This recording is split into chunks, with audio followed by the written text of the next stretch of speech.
दोस्तों आदाब, मैं Mohammad Gufran Afridi. India first reports के लिए मेरे साथ मौजूद हैं फॉर्मर एमपी मोहम्मद अदीब साहब, जो Indian Muslim for civil rights के चेयरमैन हैं। आइए हम उनसे बात करते हैं। सर, आपका इस्तकबाल है। शुक्रिया भाई। सर, गुज़िश्ता रोज़ जिस तरह से फ़ैसला है बम्बई हाई कोर्ट का मालेगांव बम ब्लास्ट को लेकर, उस पर आप क्या कहना चाहेंगे? मैं तो मुझे ताज्जुब नहीं हुआ है जी। इसलिए कि एक साजिश है। जिस वक्त ये नई सरकार आई है और करकरे की जो फाइंडिंग्स थी उसको तोड़ा गया, गवाह बदले गए, यहाँ तक कि जो गवर्नमेंट प्रोसिक्यूटर थी लेडी शेलियन, उसने तो ओपनली ऐलान कर दिया था कि हमसे कहा गया है कि आप इसमें खामोश हो जाएं या हल्के कर लें। ये बहुत अफसोस की बात है कि आप जालिमों को छुड़वा रहे हैं और जिन लोगों ने कत्ल किया और जिनके साथ सानिया हुआ, उनके दिलों पे क्या गुजरी होगी। मैं ये समझता हूँ कि अफसोसनाक कैफियत इस वक्त हिंदुस्तान में है। दो बातें और वाज़ेह हो गई थी कि अमित शाह ने एक दिन पहले ही जजमेंट बता दिया था कि आतंकवादी हिंदू होता ही नहीं है। अब उनसे कोई ये पूछे कि जो खड़े खड़े जिन लोगों को लिंच करते हैं लोग, वो कौन लोग हैं? आतंकवादी हैं? गांधी को जिसने मारा वो आतंकवादी था? क्या मुसलमान था? मस्जिदों के सामने जो तलवारें लहराते हैं और जाके मस्जिदों के मीनार पे चढ़ के भगवा झंडा लगाते हैं, वो कौन लोग हैं? अमित शाह को ये दिखाई नहीं पड़ता है? चलते हुए आदमी को पकड़कर उसका नाम पूछकर कहते हैं कि कश्मीर में वहाँ पैंट उतार के पूछा गया और बताया गया और ये मालूम किया गया कि नाम पूछ के मारा गया। तुम नाम पूछ के नहीं मार रहे हो? अरे दोनों तरफ हैं, इधर भी हैं उधर भी हैं। लेकिन बेशर्मी यह है कि पार्लियामेंट में वो बोल रहे हैं। अफसोस और दर अफसोस ये जो जजमेंट आया है, मैं इस केस को पूरी तरीके से जानता हूँ। हेमंत करकरे को जिस वक्त मारा गया, आपको याद होगा 12 बज के कुछ मिनट पर एक ख़बर आई कि हेमंत करकरे मारे गए और आज तक ने एक वीडियो दिखाया, क्लिपिंग हुई कि बम्बई में लोग जश्न मना रहे थे और उसके 3 बजे के बाद वो वीडियो निकाल लिया गया। मैं पार्लियामेंट में चिल्लाता रहा कि वो कौन लोग थे जिन्होंने करकरे के मरने के बाद जश्न मनाया था, वो दिखाया जाए। अफसोस कांग्रेस की सरकार थी, वो दिखाया नहीं गया। वही वो लोग थे, क्योंकि करकरे ने ये बात पकड़ ली थी कि आतंकवादियों के नाम पे अभिनव भारत के लोग वो दंगे करा रहे हैं। मेरे पास मेजर उपाध्याय, जो करकरे का राइट हैंड मैन था, जो इस मामले में बंद था हाथर जेल में, उसने मुझे ख़त लिखा था वहाँ से, जेल से मेरे पास है। उसने कहा मुझे करकरे ने, उसने कर्नल पुरोहित ने फंसा दिया है, वो इसका मुलजिम है। उसको भी नहीं मान रहे हो? लेकिन क्या कहें, आप देखिए कि बम्बई ब्लास्ट के लोगों को जिस वक्त छोड़ा गया, 1 घंटे के अंदर हुआ कि हम जा रहे हैं अपील में सुप्रीम कोर्ट। क्या NIA जाएगी? NIA ने तो छुड़वाया सबको, ये तो नहीं जाएंगे। फिर कहते हैं कि सबका साथ, सबका विकास और सबका साथ। बिल्कुल एक तरफा फैसला है। और बड़े उससे कहते हैं कि हिंदू आतंकवादी नहीं होता। इस वक्त जो कुछ हो रहा है वो कौन लोग हैं? मुसलमान कर रहा है, मुसलमान तो मस्जिद के बाहर जुमे के दिन अगर मस्जिद के बाहर खड़ा हो जाए नमाज के लिए तो थानेदार किक मारता है। जी। और अभी आपने देखा कांवड़ियों ने जो सितम किया, यकीनी तौर पे जो लोग ये कर रहे थे वो सच्चे हिंदू नहीं थे। संजा हिंदू जो है वो कांवड़ से पानी लाता है, कांवड़ का अपनी पूजा करता है, खामोशी से आता है और जाता है, यही दस्तूर था। लेकिन ये जो लफंगे घूमते हैं घरों पे बंद करके, होटलों से मालूम करते हैं कि साहब तुम क्या खिला रहे हो, घर लूट लेते हैं, रेस्टोरेंट लूट लेते हैं, ये आतंकवाद नहीं है? आतंकवाद सिर्फ मुसलमानों के नाम से लगा दिया गया है। सर, कुछ मिली तंजीमों ने ख़ास तौर से ये इल्ज़ाम लगाया है कि एनआईए और एटीएस की ही वजह से कर्नल पुरोहित और साधु प्रज्ञा जैसे 7 जो मुलजिमीन थे उनको बरी कर दिया गया इस केस से। तो आप क्या कहना चाहेंगे? आप मानते हैं क्या एटीएस की नाकामी थी, एटीएस ने सही तरह से तफ्तीश ही नहीं की, या वो किसी के दबाव में था?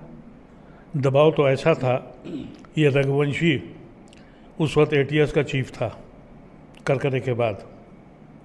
इसने अभिनव भारत को चिट्ठी लिखी कि तुम हमारे यहाँ ट्रेनिंग करने आओ, और 1 महीने के बाद एक ख़त लिखा अभिनव भारत को, कर्नल पुरोहित को, कि आपकी ट्रेनिंग से हमें बहुत फ़ायदा हुआ है। ये दोनों ख़त मैंने पार्लियामेंट में रखे हैं, टेबल पर रिकॉर्ड में हैं वहाँ। और मैंने ये पूछा था, शिंदे साहब उस वक्त होम मिनिस्टर थे, कि बताइए कौन से ऑफिसर्स हैं जो अभिनव भारत की ट्रेनिंग में गए थे। ये जो अब नंगा नाच नाचा जा रहा है वो इसलिए खुल के आ गया है क्योंकि अब सैया कोतवाल हैं। हकीकत में जो आरएसएस के जो ट्रेनिंग थी वो ब्यूरोक्रेट्स में, ऑफिसर्स में, पुलिस में, जनता दल जब बनी थी उस वक़्त से इन्फ्लेटेड कर गए थे, और वो कोई काम उन्होंने जुडिशरी को, ब्यूरोक्रेसी को पूरे कब्जे में कर लिया था। कांग्रेस के ज़माने में छुप के करते थे, अब खुल्लम खुल्ला। सर, ये मालेगांव का बिला जो है 2008 में हुआ था, और वो लम्हा था जब रमज़ान के लोग रोज़े रख रहे थे और आखिरी शब चल रही थी, फिर उसके फ़ौरन बाद ईद थी। तो उस लम्हे को आप किस तरह से देखते हैं? शायद आप भी वहाँ पर विज़िट किया था क्योंकि आप राज्यसभा के MP रहे हैं, सांसद रहे हैं, एक मेंबर हैं राज्यसभा के, तो आपने वहाँ पर विज़िट किया था। तो वहाँ पर किस तरह के हालात देखे थे? क्योंकि उसके बाद जो थे पूरे मुल्क का मुसलमान डर खौफ में था, दहशत में था कि कहीं ऐसा ना हो कि और दूसरी जगह ब्लास्ट ना हो जाए। फिर हालांकि और भी जगह हुए ब्लास्ट, तो आप उस लम्हे को किस तरह से देखते हैं? देखिए, उस ज़माने में मैं MP नहीं था, लेकिन मैंने एक PCPT के नाम से एक संगठन बनाया था, क्योंकि रोज़ बम फूट रहे थे जी। और जब बम फूटता था तो मैं जानता हूँ कि मुसलमान के दिल पे क्या गुजर रही थी जिस इलाके में था जी। और वो साजिश के तहत किए गए थे। आपको याद है जब हमारे ये विश्व गुरु जब चीफ मिनिस्टर थे तो बम कहाँ कहाँ पाए जा रहे थे? गाड़ियों के अंदर, दुकानों में टंगे हुए पाए गए, पेड़ों पे लगे हुए। ये बम आया, वो डम पकड़ा गया, वो देखा गया। मक्का मस्जिद हो, अजमेर की दरगाह हो, सब जगह जी। ये कहाँ से आ रहे थे बम? ये कौन प्लांट कर रहा था? ये एक बहुत लंबी साजिश थी। करकरे और उनकी टीम ये बात समझ गई थी, इसीलिए करकरे के मरने के बाद, शहादत के बाद जश्न मनाया गया। हमारी सब देखा हुआ है हमारा। हमने हिंदुस्तान के मुख्तलिफ जेलों में जाके उन लोगों से बातचीत करी है। हम उन लोगों को जानते हैं जिनके साथ ये सितम हुआ है जी। हमारी आंखों के सामने है। लेकिन जिस वक्त बॉम्बे ATS से ये केस लिया गया और NIA को दिया गया, और NIA ने जब ये कहा गवर्नमेंट प्रोसिक्यूटर से कि आप हल्के हो जाइए, तुमने इतने साल क्यों लगा दिए, 17-18 साल? इसलिए कि तुम्हें चाहिए था कि उन गवाहों को तोड़ो, उस मुकदमे को इस तरह पेश करो कि वो सब के सब छूट जाएं। अब ऐसे जालिमों को जब आपने छोड़ दिया तो मुश्किल ये है कि बम ब्लास्ट भी हुआ, लोग मरे भी, असली मुजरिम कहाँ गए? ये कोई सवाल क्यों नहीं करता? ये पार्लियामेंट के लीडर्स ये क्यों नहीं पूछते जो आज बीजेपी वाले चिल्ला चिल्ला के कह रहे हैं कांग्रेस माफ़ी मांगे, तो ये बताओ कि तुम्हारी हुकूमत में तुम्हारा काम सिर्फ यही है कि लोगों को छोड़ देना या लोगों को फंसा देना? असली मुजरिम कहाँ है, इसका जवाब तुमको देना है, कांग्रेस को नहीं देना है। लेकिन मैं जानता हूँ कि कांग्रेस के ज़माने में अगर वो सख्ती बरतते, उन्होंने कोशिश भी करी, लेकिन मैंने जैसे आपसे कहा कि ब्यूरोक्रेसी में जब जनता पार्टी बनी है और जनसंघ टूट के बीजेपी बन गई, उस वक़्त से ब्यूरोक्रेसी में आरएसएस ने अपने कदम जमा लिए थे और ये अंदर अंदर काम कर रहे थे। आज पुलिस का हालत ये है कि वो जिस वक्त किसी मुसलमान को देखती है तो उसकी वो शक्ल होती है, जैसे कहते हैं ना, बुल को लाल झंडा दिखा दो, उसको बंद करना है। जो कुछ वहाँ इस वक्त गुड़गांव में हो रहा है, क्या देख रहे हैं आप? क्यों कर रहे हैं ये? आपके पास आधार कार्ड है, आपके पास इलेक्शन का वो है, पिन कार्ड है, अकाउंट है, सब कुछ है, नहीं जेल चलो। मारा पीटा जाता है, जेल भेजते हैं। बंगाली मुस्लिमों के जी, बंगाली मुसलमान। क्यों? फिर उसके आदमी वहाँ से गांव से लिखा के लाएं कि हाँ यही आदमी है, तब छोड़ते हैं। क्यों कर रहे हैं? इसलिए कि वो हमारी औकात हमें बताना चाहते हैं। ये पुलिस का रवैया है। और अभी कुछ लोग हमारे जानने वाले कमिश्नर पुलिस से मिले थे, उनका हमने तो किसी को मारा ही नहीं, हम तो पकड़ते ही नहीं, हमारे पास अगर प्रूफ नहीं तब पकड़ते हैं। और अजीत अंजुम के वीडियो ने और दूसरे वीडियो ने दिखा दिया कि सभी कुछ है, वो सब चले गए यहाँ से। तो अगर मुसलमानों का इशू नहीं है तो इसका मतलब ये है कि उस ज़मीन पे कोई प्लाजा बनाना है कि उसे खाली करना है। लेकिन टारगेट सिर्फ और सिर्फ मुसलमान होता है। अब इस बात से आपको वाज़ेह हो जाएगा कि एनआईए या हुकूमत हिंद या हुकूमत बॉम्बे रिवीजन के लिए नहीं जाएगी, रिवीजन के लिए नहीं जाएगी। लेकिन हम लोग कोशिश कर रहे हैं कि अगर हम लोगों की कोई ऐसा बंदा जो मुजरिम हुआ वो जाने को तैयार है तो हमारी ऑर्गेनाइजेशन IMCR उसकी पूरी मदद करेगी, वकील प्रोवाइड करेगी, क्योंकि उसको इंसाफ मिले। किसी का बेटा चला गया, किसी का बाप चला गया, और जो इतने साल जो सितम उन्होंने झेला है उन पे क्या बीती होगी। मैं तो आज से चंद दिन पहले समझ चुका था ये फैसला आएगा। फिर अमित शाह ने उसको 3 दिन पहले पार्लियामेंट में बोल भी दिया था। सर, महाराष्ट्र के अंदर एनसीपी भी मौजूद है और एनसीपी बड़े मुसलमानों की हमदर्दी की बात करती है, तो आप उसको किस तरह से कहेंगे, क्या कहना चाहेंगे आप इस पर? मैं तो हर पॉलिटिकल पार्टी से मायूस हूँ।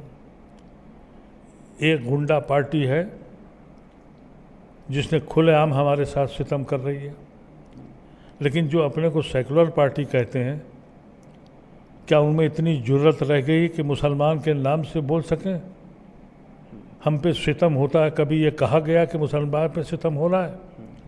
अगर बहुत बोलने की हिम्मत करते हैं तो कहते हैं माइनॉरिटीज़ के साथ हो रहा है। क्या जैनियों के साथ हो रहा है? क्या सिखों के साथ हो रहा है? कुछ नहीं, ईसाइयों के मुसलमान और क्रिश्चियन, ये 2 कमज़ोर उनको लड़ियाँ मिली हुई हैं, मारे जाओ उनको। और तुम बोलने को तैयार इसलिए नहीं हो कि तुम्हें डर है कि कहीं हिंदू वोट ना भाग जाए। ये वो लोग नहीं हैं, ये वो हिंदुस्तान नहीं है जो हमारे बचपन का हिंदुस्तान था, या गांधी के ख्वाबों का हिंदुस्तान था। यहाँ तो सिर्फ़ और सिर्फ नफ़रत की बुनियाद पर, अफसोस ये है कि उसी बुनियाद पे वो इलेक्शन भी जीतते हैं और हुकूमत भी बनाते हैं। तो अब हर पार्टी इस कोशिश में है कि कहीं मेरा हिंदू वोट न खिसक जाए। मुस्लिम वोट क्या करेगा? न उसके पास लीडर है, न उसके पास कोई तंजीम है, न कोई पार्टी उसको बराबर का हिस्सा देने को तैयार है। आप मुझे बताएं कि जितनी भी सेकुलर पार्टियां हैं, किसी एक में भी किसी एक मुसलमान लीडर की हैसियत है? किसी की भी हैसियत हो तो किस तरह की? हमसे सिर्फ वोट ही तो चाह रहे हो ना, तो ताबेदारी ही तो चाहते हैं, वो हिस्सेदारी देने को तैयार नहीं है। लेकिन अगर सेकुलर पार्टियां हिम्मत करें, ख़ास तौर से कांग्रेस पार्टी जो गांधी, नेहरू और आज़ाद की फ़िक्र की पार्टी है, उसको तो कम से कम आगे आना चाहिए। अब ये जो डिसीजन आया है, अभी तक तो मैंने कांग्रेस का कोई रिएक्शन देखा नहीं है और ना आएगा, और ना ये सुप्रीम कोर्ट में जाएगा, हायर कोर्ट में जाएगा। तो हम तो उस जगह बैठे हैं जहाँ म्यांमार का मुसलमान है और अल्लाह न करे जहाँ गाज़ा का मुसलमान है, तीसरे नंबर पे हिंदुस्तान का मुसलमान आज के दिन में है। हम तो यही समझते हैं। बाकी IMCR पूरी तरह से मुतासिरीन की मदद के लिए तैयार है, पूरी तरह से पूरी तरीके से मदद करूंगा, और हमारी ऑर्गेनाइजेशन ने फैसला भी किया है, अगर कोई भी शख्स कोर्ट में जाना चाहता है और अपनी करना चाहता है तो पूरा लीगल एड पूरी हम उनको देंगे। हम अखबार में छपने के लिए नहीं देंगे, हम हकीकत में उन मज़लूमों को मदद के लिए खड़े होंगे। और सुप्रीम कोर्ट से हम ये पूछना चाहेंगे कि असली मुजरिम कहाँ गया? तुमने लोगों की ज़िंदगियाँ छीन ली, लोगों के ख्वाब ख़त्म कर दिए, घर उजाड़ दिए, मुजरिम कहाँ है? अगर ये मुजरिम नहीं है तो मुजरिम कहाँ है ये तो बताओ। NIA, IB फलाना धमाका बना रखी है, ATS, ये क्यों नहीं बताते हैं कि मुजरिम कौन है? तुम मुजरिम ही ले आओ तो हम समझ लेंगे कि हाँ तुमने इंसाफ किया है। तुमने तो ख़ास दबाव में, किसी कोशिश में, और इस बात का को कंफर्म करने के लिए अमित शाह की कि हिंदू आतंकवादी नहीं होता। अजमेर में क्या हुआ, मक्का मस्जिद में क्या हुआ, जो एक्सप्रेस जो ट्रेन थी उसमें क्या हुआ, सब आपके सामने है। आपको याद है कि वो जो अक्षरधाम मंदिर में हुआ था, फांसी हुई, सब छोड़े गए, पता लगा सब ऐसे ही था मामला। तो ये जो अब बम नहीं आ रहे हैं इसलिए नहीं आ रहे हैं, हुकूमत इनकी है, और जब इनकी हुकूमत चली जाएगी तो फिर आप देखिएगा फिर बम आना शुरू होंगे।